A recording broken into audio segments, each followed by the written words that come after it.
I want to thank my client Innate Expressions for providing the topic for today's episode. And that topic is, as a trademark owner, how can you avoid losing your trademark rights over time? And that brings up a couple excellent points that I wanted to cover here. I've got 4 things that a trademark owner should do to ensure that they don't lose the strength or the protection in their trademark even after it's registered. The first one, perhaps the easiest one, is use the R with a circle symbol frequently in connection with the registered trademark. We've talked about that in more detail on separate episodes, and you can find that. You don't have to necessarily use it all of the time, but I would recommend using it at least a fair amount of the time and in prominent ways.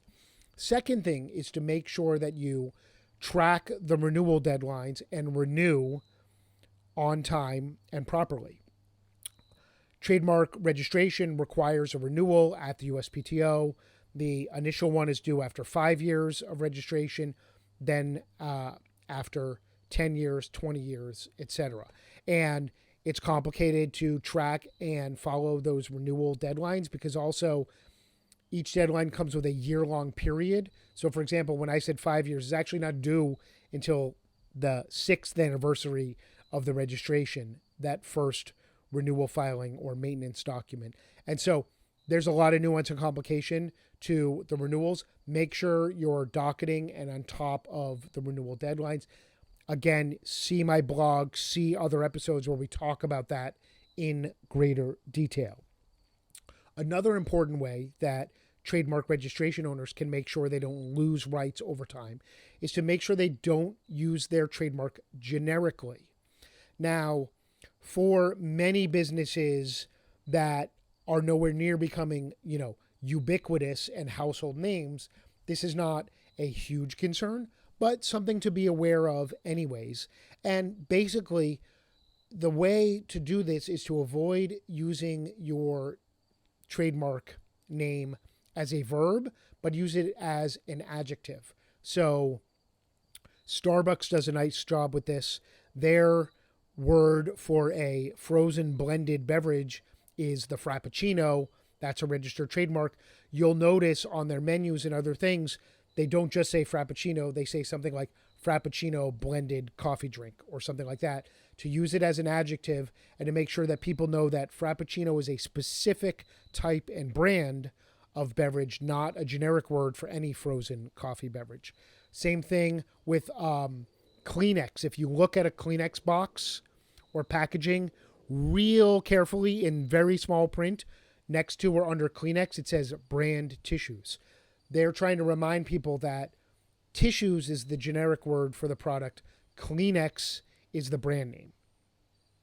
So by avoiding using your trademark generically, you're going to keep it strong and avoid it becoming weaker over time and becoming a common term. Finally, the fourth important tool for making sure that your trademark stays protected over time, even once it's registered, is deal with infringements, and generally deal with them sooner rather than later. So monitor by setting up some sort of search of the internet, perhaps of the USPTO records on a quarterly or some other basis. It doesn't take a lot of time. It's something you can probably do on your own.